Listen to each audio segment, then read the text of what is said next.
Kalau kita ikut-ikutan orang doang, ikutan heboh lah ya gitu, ikutan orang dan kita misalnya untung, segala sesuatu yang kita nggak layak dapatkan akan suatu hari, suatu momen diambil balik. Lebih baik mengenal diri sendiri, pelajarin, wah kenapa sih dia bisa untung gitu. Temukan style sendiri daripada ikut-ikut doang. Ada pesan untuk anak-anak muda yang angkatan COVID atau setelahnya ini?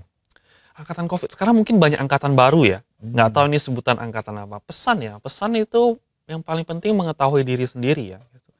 Kalau kita ikut-ikutan orang doang, ikutan heboh lah ya gitu, ikutan orang dan kita misalnya untung. Segala sesuatu yang kita nggak layak dapatkan akan suatu hari, suatu momen diambil balik.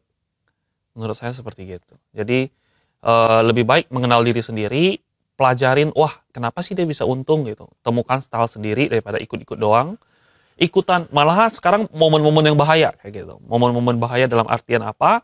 Orang itu gampang untung tapi jadinya malas, nggak disiplin. Oh nanti juga naik, wah nanti juga untung lagi gitu. Tapi kan kita tahu kalau market nggak selamanya bisa naik gitu kan. Ada momen-momennya ada koreksi. Karena apa? Ya nggak ada yang tahu kayak gitu. Itu 1 billion question.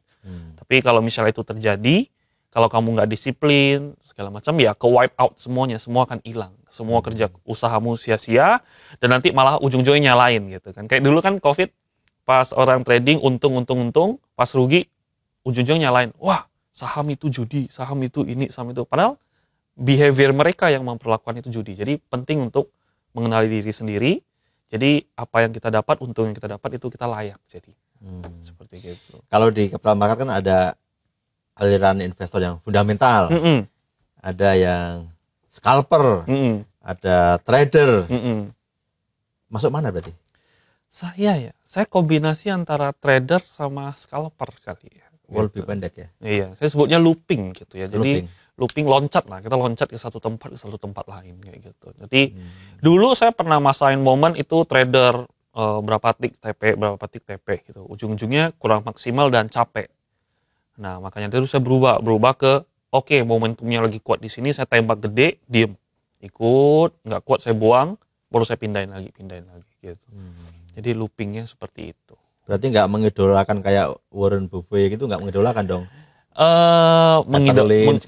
Mengidolakan. Cuman di Indonesia menurut saya kurang bisa kepake, nggak applicable gitu.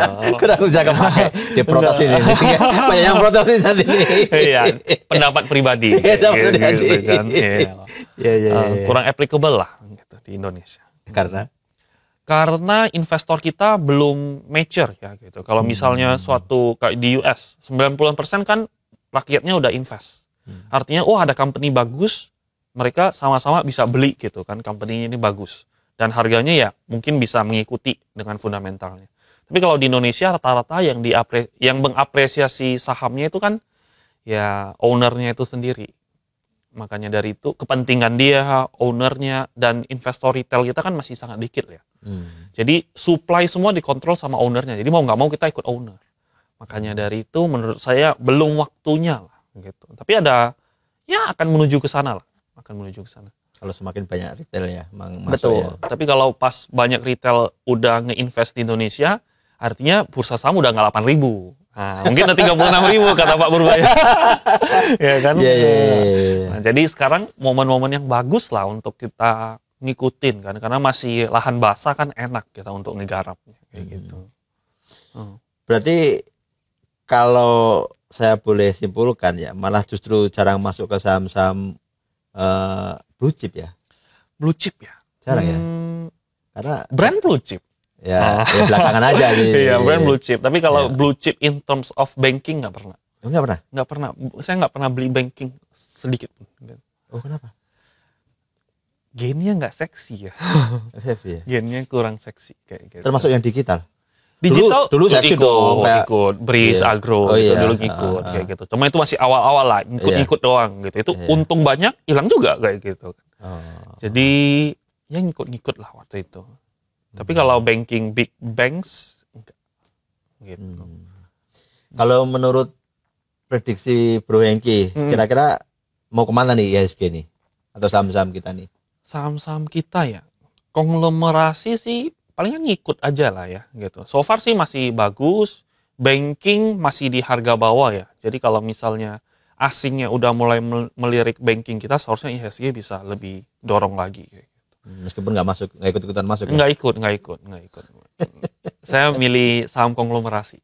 Saya prefernya. Konglomerasi ya. Iya. Jadi mempelajari konglomerat di Indonesia yang ada di pasar saham siapa aja nih, saham apa aja. Pelajari terus ya? Betul.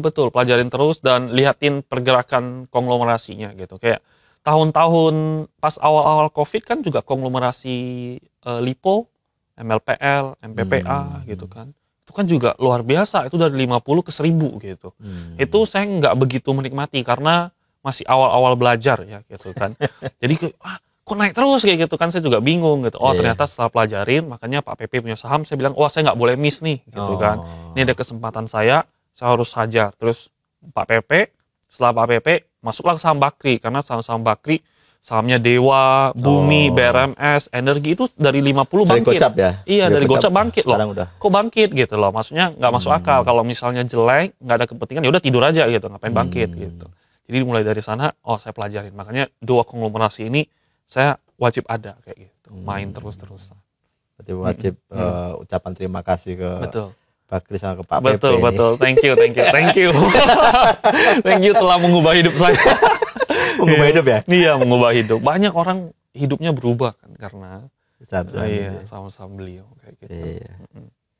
Kalau ada istilah Bro Hengki, Remora Trader ya? Betul. Apa sih itu? Remora Trader ya. Remora Trader itu dari ikan remora, Pak. Jadi kita ngikutin big whales gitu. Big whales-nya siapa ya? Smart money. Smart money-nya ya konglomerasinya kayak gitu. Misalnya Pak PP gitu kan. Kita kan tahu Pak PP beli kan biasa dia ada lapor kan. Kayak pas brand jatuh-jatuhnya, Pak PP kan beli pakai broker DX. Nah, jadi kita ikutin aja terus. Ikutin terus. Dia jual ya kita jual kayak gitu.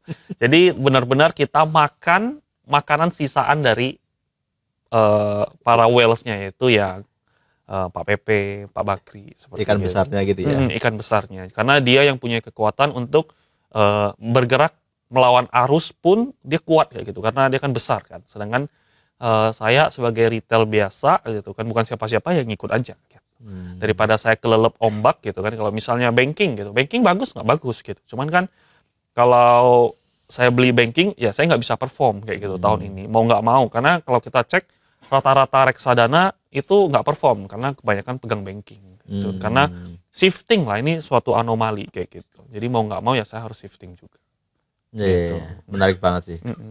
Ya. Luar biasa, dari saham-saham konglo bisa dari 30 juta loh tadi. Jadi ratusan miliar. Tapi sebetulnya kalau kita lihat saham-sahamnya nggak banyak ya. Nggak banyak. Cuma fokus di situ gitu. Fokus itu tektok doang gitu. Jadi kayak kita pacaran lah sama itu saham kan. Kalau kita pacaran misalnya pacaran sama saham Petro, cuan gitu. Nah, ketika pacar kita lagi mukanya tiba-tiba judes kan kita tahu, wah kita harus gimana nih gitu kan. Tiba-tiba dia senyum, wah tandanya dia lagi happy nih. Kayak sama kayak saham Pak PP gitu. Kalau bid offernya gimana gitu, behaviornya kan kita bisa ngikutin gitu. Saya udah ngikutin lama gitu. Jadi ya bisa seperti kayak gitu.